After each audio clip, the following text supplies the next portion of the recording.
Tentu kalau Anda sudah nyaman di Amerika, tidak usah bilang Indonesia itu gelap. Ya di Amerika saja, tidak usah komentari Indonesia gelap. Kalau Anda di Mekah, ya tidak usah bilang, wah Indonesia itu negara yang nggak suci, yang suci itu hanya Mekah. Ya tidak usah bilang gitu.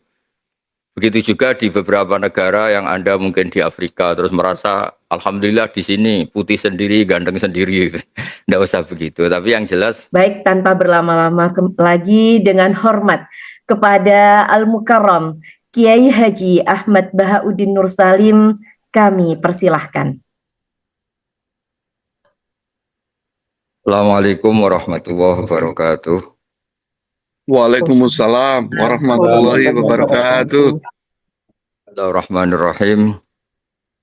Tabarakalladzi nazzala al-furqana ala 'abdihi liyakuna lil 'alamin nadhira. Allahumma shalli wa sallim wa barik ala sayyidina Maulana Muhammadin wa ala alihi wa sahbihi asmin amma ba'du. Yang terhormat Bapak Zainal Abidin PSD, Bapak Muhsin Syihab, Ibu Nitya Kartikasari, semuanya yang ada di AS yang saya hormati. Saya terima kasih diberi kesempatan sama Allah Ta'ala untuk ngaji bersama. Karena Anda kalian hidup di negara yang kata orang banyak itu superpower. Maka saya berharap semua dalil atau semua argumentasi atau semua referensi adalah referensi yang valid. Referensi valid itu artinya andaikan yang mendengar kelompok non-NO, misalnya Al-Azhar atau jamaah-jamaah besar dunia, termasuk kelompok-kelompok Sunni yang mungkin tidak mengakui beberapa tradisi kita, maka saya pastikan yang di sini adalah tek-tek yang ada di hadis sahih. Sebagaimana yang tertera dalam ngaji ini,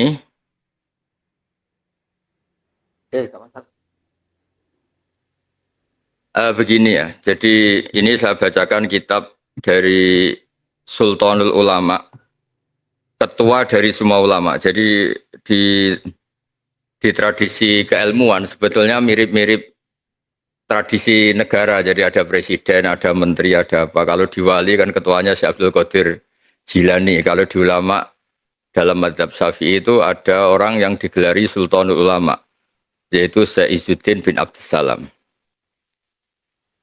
Di Al-Quran ketika Allah memuji salah satu kekasihnya, salah satu nabinya, itu karena apa? Wa ja'alani mubarakan ainama kuntu. Saya di mana-mana itu memberkahi yang lain. Saya di mana-mana itu bikin positif bagi orang lain. Saya di mana-mana itu sangat berarti, sangat bermanfaat bagi orang lain. Sebab itu Nabi Isa dengan begitu senangnya, begitu syukurnya menghentikan wa ja'alani mubarakan ainama kuntu. Allah membuat saya di mana-mana itu berkah. Ini biasanya tak pakai dalil sama teman-teman yang mungkin ditakdir di Amerika, di Korea, di Taiwan, di beberapa belahan bumi. Bahwa selain ada ayat ini itu ada hadis al-bilad biladullah wal ibad ibadullah. Fahaitsuma asabta khairan fa'akim. Sebetulnya semua negara itu milik Allah, semua hamba-hambanya Allah. Maka di mana saja kamu menemukan kebaikan, maka enggak apa-apa di situ saja. Fa'akim, kamu boleh di situ saja. Tentu kalau Anda sudah nyaman di Amerika, tidak usah bilang Indonesia itu gelap. Ya di Amerika saja, tidak usah komentari Indonesia gelap. Kalau Anda di Mekah, ya tidak usah bilang, wah Indonesia itu negara yang nggak suci, yang suci itu hanya Mekah. Ya tidak usah bilang gitu. Begitu juga di beberapa negara yang Anda mungkin di Afrika, terus merasa, Alhamdulillah di sini putih sendiri, ganteng sendiri. Tidak usah begitu. Tapi yang jelas, berkahnya para ulama, sebetulnya dari dulu Nabi itu wawasannya luas, sampai tidak mengharuskan orang itu harus di Mekah, di Madinah. Kata Nabi, al-bilad biladullah, semua negara itu hakikatnya milik Allah, semua belahan bumi milik Allah, wal ibad ibadullah, semua hamba, semua makhluk itu hamba Allah, entah dia muslim, kafir, orang soleh, fasik, semuanya itu hamba Allah. Fahaitsuma asabta khairan fa'akim. Kamu di mana saja ketemu kebaikan, maka kamu boleh diam di situ. Tentu kebaikan itu macam-macam. Orang yang hidup di dunia global kayak Anda semua itu kebaikan adalah menunjukkan kalau Islam itu misalnya suka damai, suka toleran. Islam itu agama yang peduli. Sebab itu di An-Nisa 114, ya tolong dicatat, An-Nisa 114, itu ada ayat yang itu jadi pegangan seluruh komunitas muslim dunia. Ketika Anda mungkin rapat di PBB atau rapat-rapat konsultasi dunia tentang perdamaian, itu di Al-Quran itu jelas sekali. Di An-Nisa 114, Allah ngendikan, la khaira fi katsirin min najwahum illa man amara bi shadaqatin aw ma'rufin aw islahim bainan nas. Diskusi apapun itu tidak ada baiknya kalau tidak mengarah pada ya la khaira itu tidak, najwa itu diskusi atau presentasi ilmiah atau musyawarah atau rembukan. Mungkin kalau orang yang tidak jabat bilangnya cangkruan atau di mana saja. Diskusi apapun tidak ada baiknya. La khaira fi katsirin min najwahum illa man amara bi shadaqatin, kecuali orang-orang yang peduli secara sosial. Sedekah itu berinfak atau peduli secara sosial. Illa man amara bi shadaqatin au ma'rufin, atau menggembar-gemborkan, mengumandangkan, mensyariatkan sesuatu yang ma'ruf, mudah dikenali. Mudah dikenali itu artinya lawan katanya mungkar. Mungkar itu sesuatu yang dilawan atau dianggap buruk oleh akal. Makanya disebut mungkar, diingkari. Kalau ma'ruf itu dimaklumi. Au islahim bainan nas. Allah tidak ngendikan bainal mukminin atau bainal muslimin. Allah ngendikan au islahim bainan nas. Semua kiat-kiat yang memperdamaikan antar manusia itu pasti diridhani Allah. Sebab itu dalam sejarah Islam paling monumental ada istilah Piagam Madinah, ada Sulhul Hudaybiyah, di mana Nabi demi kelangsungan hidup bersama pernah berdamai dengan kafir Quraisy. Nabi juga berdamai dengan orang-orang Yahudi Khaybar, Yahudi Bani Quraidah. Sebab itu damai itu enggak butuh alasan, yang butuh alasan itu perang. Saya ulang lagi, damai itu enggak butuh alasan karena itu fitrah manusia, yang butuh alasan itu perang. Sebab itu dibolehkannya perang di Islam tuh nunggu lama sekian ada kezaliman, ada kesewenang-wenangan, ada macam-macam baru dibolehkan perang dengan arti mempertahankan diri. Sebab itu ayat perang pertama turun itu istilahnya Allah udzina lil ladzina yuqataluna bi annahum zulimu. Telah diberi izin, itu ada di surat Hajj, telah diberi izin orang mukmin melawan atau mempertahankan diri dengan perang karena bi annahum zulimu, karena mereka dizalimi. Ada ayat lagi waqatilu fi sabilillah alladzina yuqatilunakum. Kamu boleh perang tapi dengan mereka yang merangi kalian. Jadi bolehnya perang itu nunggu ada alasan. Seperti kita dulu ngelawan kolonial, ngelawan penjajahan.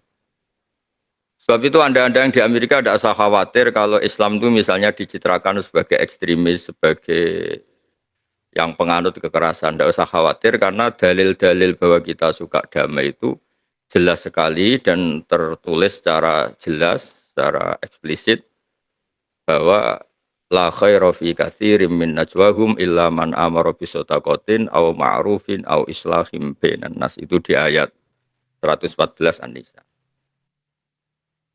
Kemudian yang kitab Bukhari yang saya serahkan sama Pak Rois Surya itu sama teman-teman yang di Amerika itu jelas. Ya, mungkin kalau halaman di kitabnya beda itu Namratul Hadis.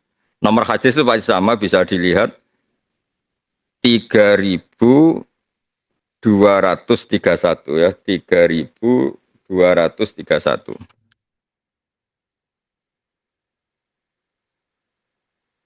Itu di situ dijelaskan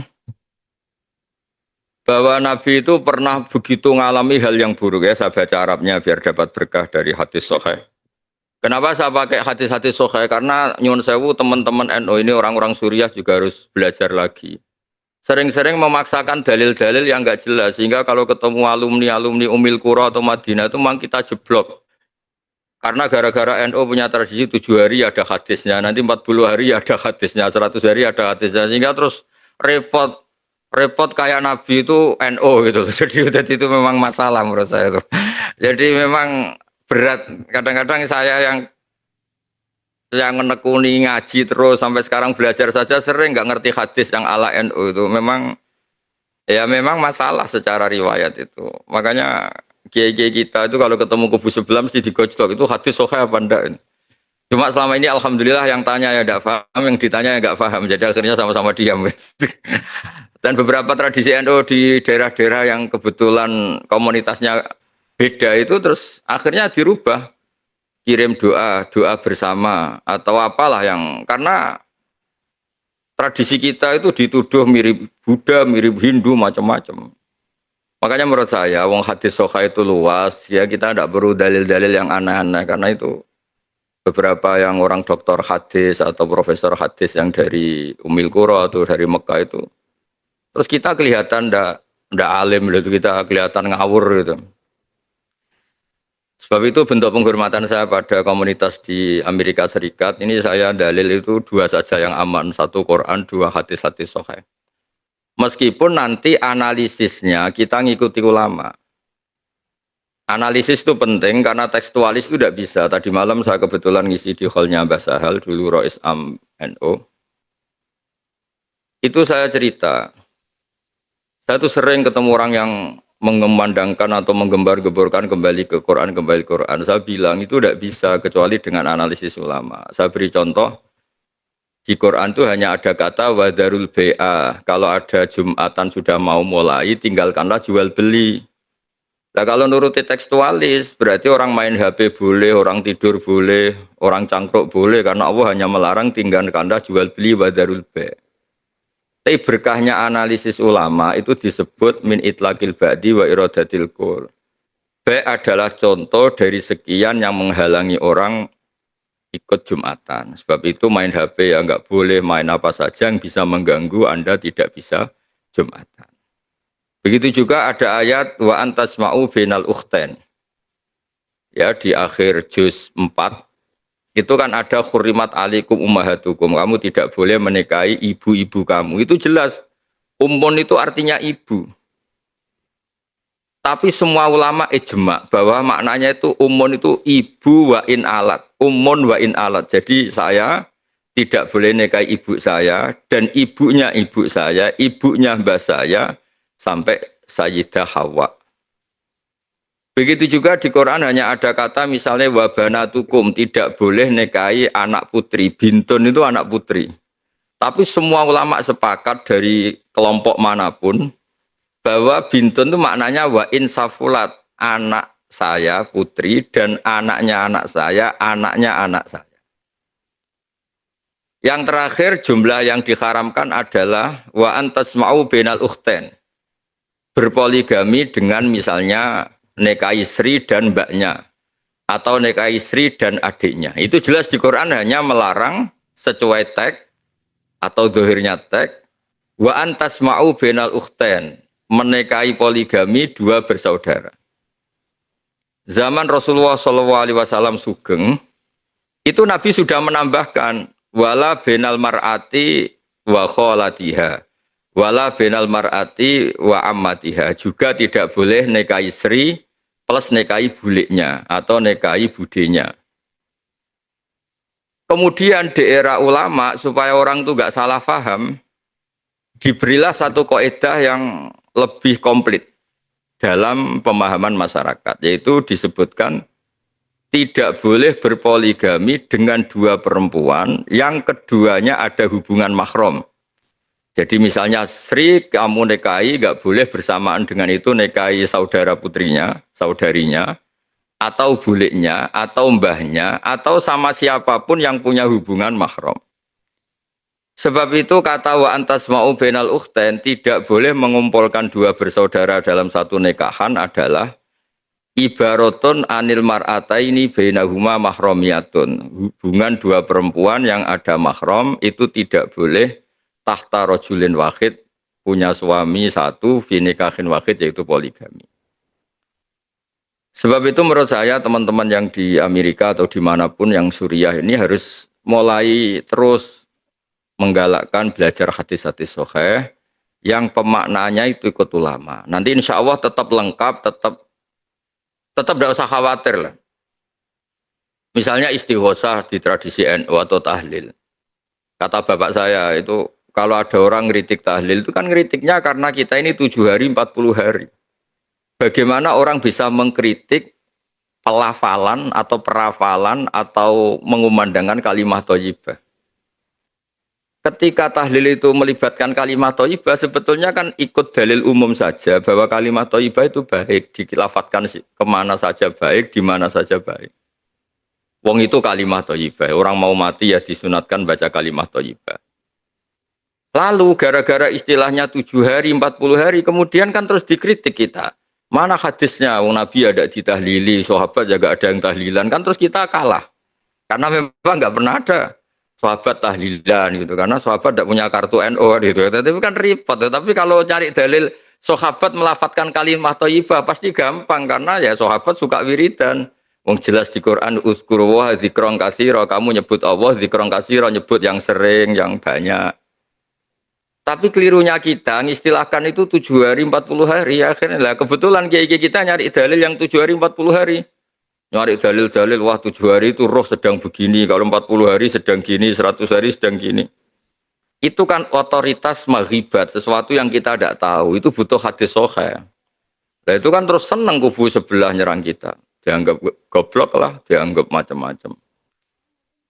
Sebetulnya kalau dianggap nggak apa-apa, kalau kebetulan kita ada goblok lah. Yang repot itu dianggap kebetulan kita ya keliru betul, itu jadi kan masalah kan, itu kan masalah besar itu. Coba ikutkan saja kaidah umum misalnya uzkur wa dzikron katsira. Kenapa kalau wiridan NU la ilaha illallah kok 100? Ya kalau 100 kan pasti dzikron katsira, itu pasti banyak itu. Kenapa tidak 2 saja misalnya? Ya kalau 2 kayaknya diperdebatkan itu sudah banyak apa belum, kan lebih rasional. Yang disepakati banyak ya kita misalnya nyebut la ilaha illallah 10 kali, 100 kali. Pasti orang sepakat itu dzikron katsira. Nah, kenapa ada 2 kali saja? Itu diperdebatkan itu banyak apa belum kalau 2 itu. Daripada kita nyari dalil-dalil yang macam-macam tadi. Nah, meskipun saya di NU, entah saya sendiri nggak tahu saya ini kultural apa-apa, yang jelas itu konstitusi saya itu bahwa orang alim itu harus hentikan ilmu dan kitmanul ilmi itu haram, menyembunyikan ilmu itu haram. Terus kemudian saya beri contoh lagi di kitabnya Said Muhammad Abu Abdul Farad. Ya ini saya tidak cerita halaman-halamannya, yang pokok tadi 2 kitab saja. Nanti kalau cerita terus halaman-halamannya atau kitabnya yang di Amerika bingung loh, karena nanti Suriahnya belajar terus malah nggak jadi bisnis, malah jadi roi Suriah betulan nanti. Begini, hadis-hadis tentang jumlah kalimat thayyibah yang banyak itu rata-rata dhaif. Kalau itu diharuskan dan dinisbatkan ke Nabi. Tapi kalau tidak dinisbatkan ke Nabi, tapi karena kreasinya ulama atas nama masyarib, masyarib itu rasa kangen sama Allah sehingga nyebut Allah sering. Itu kan menjadi kaidah umum secara psikologi. Man ahabba syai'an aktsara dzikrah. Orang yang suka sesuatu pasti sering menyebut itu. Karena kita mencintai Allah, maka kita sering nyebut Allah. Kita mencintai Rasulullah, maka sering nyebut Rasulullah. Tapi tetap saja kamu tidak usah bilang bahwa jumlah-jumlah besar itu dari Nabi. Resikonya begini misalnya ya.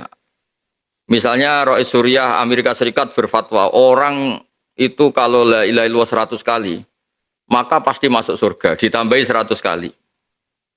Nanti repot, orang yang mau mati kebetulan baca la ilaha illallah 3 kali. Wah ini belum surga karena jumlahnya belum cukup, kuotanya belum cukup, kan hadisnya 100 kali, itu kan bahaya sekali itu.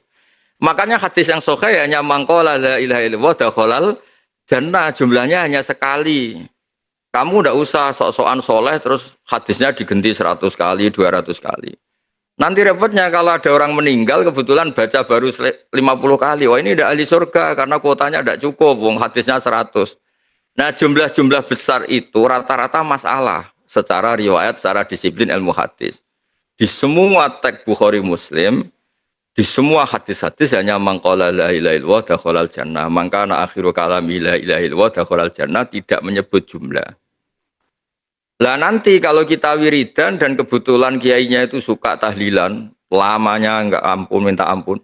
Kalau di kampung-kampung kan biasa, tahlil dining Mbah Abdullah atau tahlil dining Abdul Salam, mesti orang anak-anak muda ngerti. Waduh, suwi itu mesti lama itu.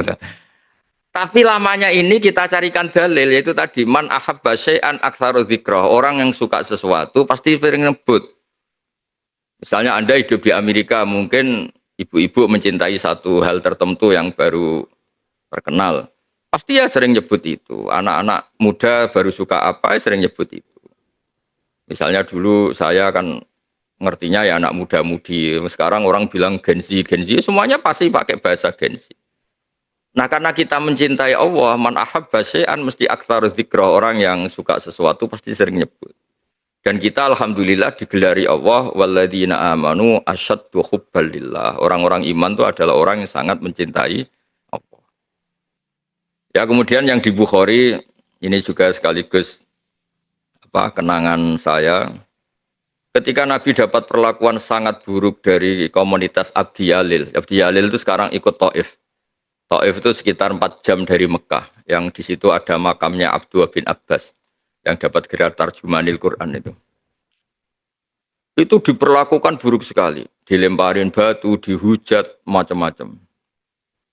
Kemudian ketika Nabi ingin di Taif, dakwah di Taif, karena di Mekah ditolak, ternyata perlakuan orang Taif lebih buruk.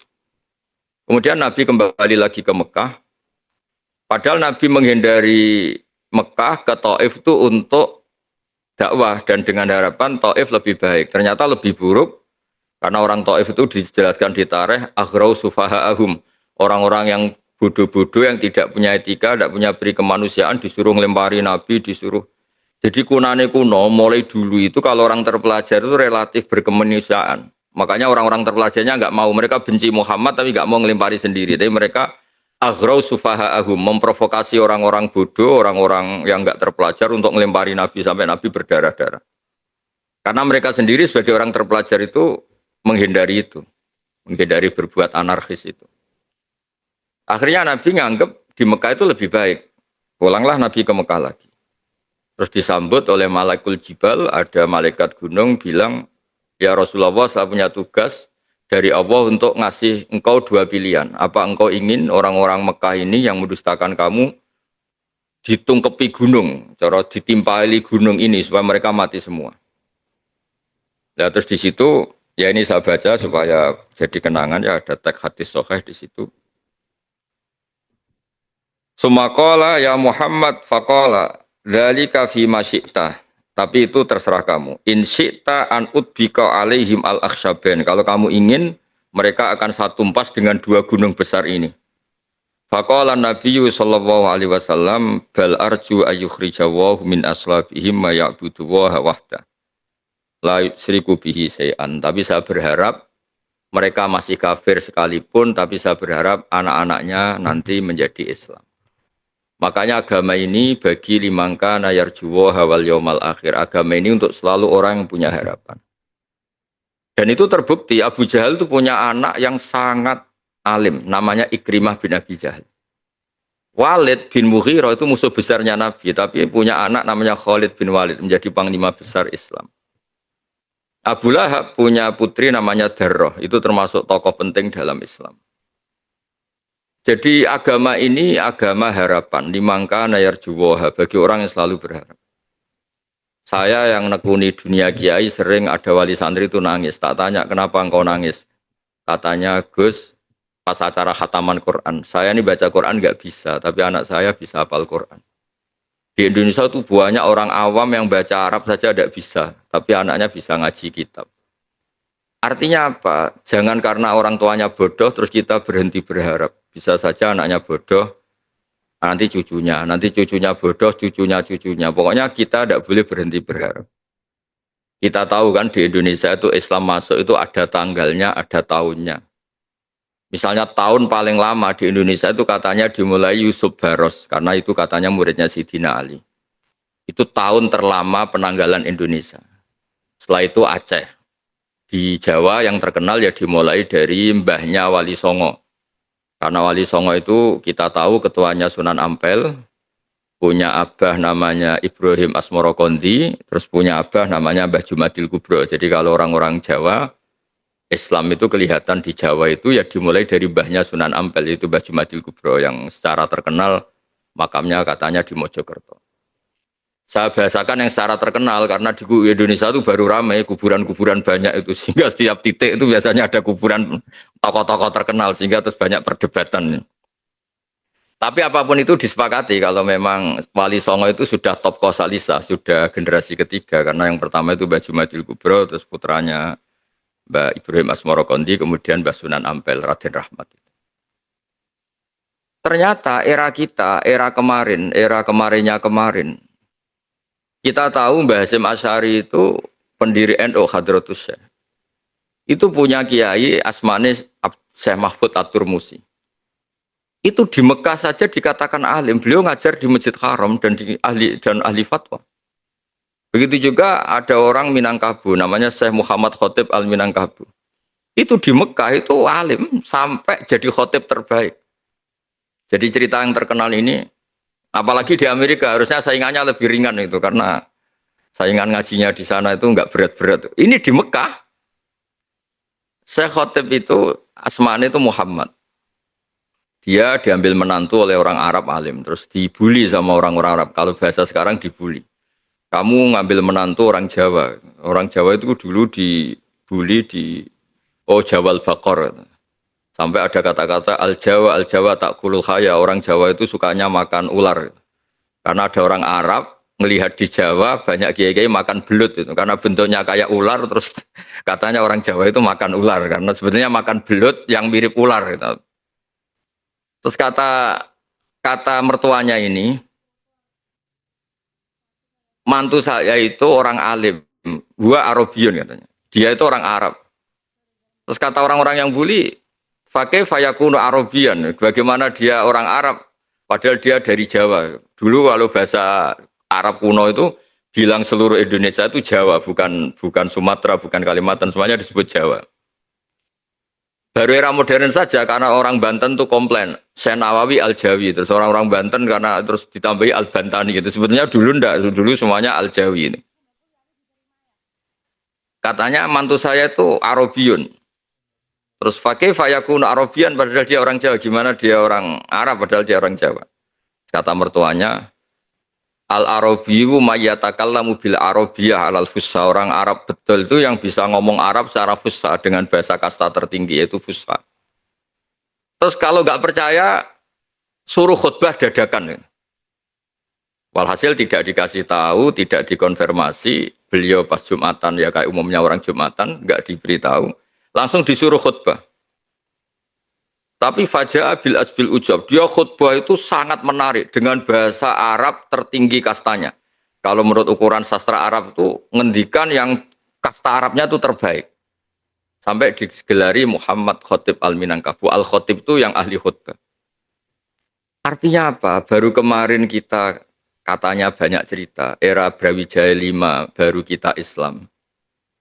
Tapi era-era itu sudah yang terbaik kita. Ada Syekh Khotib Minangkabau, ada Syekh Nawawi Al-Bantani, ada Syekh Mahfud At-Turmusi. Era modern ada Mbah Maimun, ada Mbah Sahal. Betapa berkahnya agama ini. Karena apa? Enggak berhenti berharap. Mungkin nenek moyangnya orang-orang alim itu ya umumnya orang Jawa. Bisa dibayangkan. Wong saya saja masih menangi kalau di kampung-kampung tertinggal itu. Orang lewat pohon besar, amit bah, amit, putune jenengan badhe liwat. Itu karena masih nganggep itu memang bertuan itu, sehingga terus kita dikritik kayak kita syirik kayak karena takut pohon besar, takut macam-macam. Tapi berkahnya berharap kita terus ngajar lewat pendidikan pesantren, lewat kuliah, lewat peradaban yang baik. Alhamdulillah kita sekarang keren, jumlah orang haji terbanyak, kita muslim mayoritas dengan kualitas yang baik. Bahkan di negara Amerika saja tetap jadi kiai, itu kan luar biasa. Jadi ini prestasi-prestasi yang harus kita syukuri seperti ngaji ini. Agama ini limangka nayarjuwa hawal yaumal akhir. Agama ini selalu bagi yang punya harapan. Makanya andekan ya. Indonesia kok masih gelap ya, kita tetap berharap lebih baik. Apalagi faktanya tidak gelap ya, biasa aja. Kalau ada ujian kan ya semua negara punya ujian. Nabi ketika ada orang-orang kafir yang melawan beliau, ingin bunuh beliau, ketika orang itu mau dibunuh malaikat, kata Nabi, saya tetap berharap dari anak turun mereka, keturunan mereka jadi orang-orang yang menyembah Allah. Dan harapannya Nabi benar. Abu Jahal baru era anak, Ikrimah sudah Islam. Abu Lahab era anak, Darrah sudah Islam. Khalid bin Mughirah musuh besarnya Nabi punya anak Khalid. Dan alhamdulillah juga di belahan dunia juga gitu. Kita contoh paling gampang yang di Indonesia. Sejarah menulis misalnya di Jawa, penanggalan masif Islam itu kan era Brawijaya V. Kalau di penanggalan paling tua, paling banter ya memang Syekh Yusuf Baros itu yang bagian sejarawan nulis itu mulai Sayyidina Ali.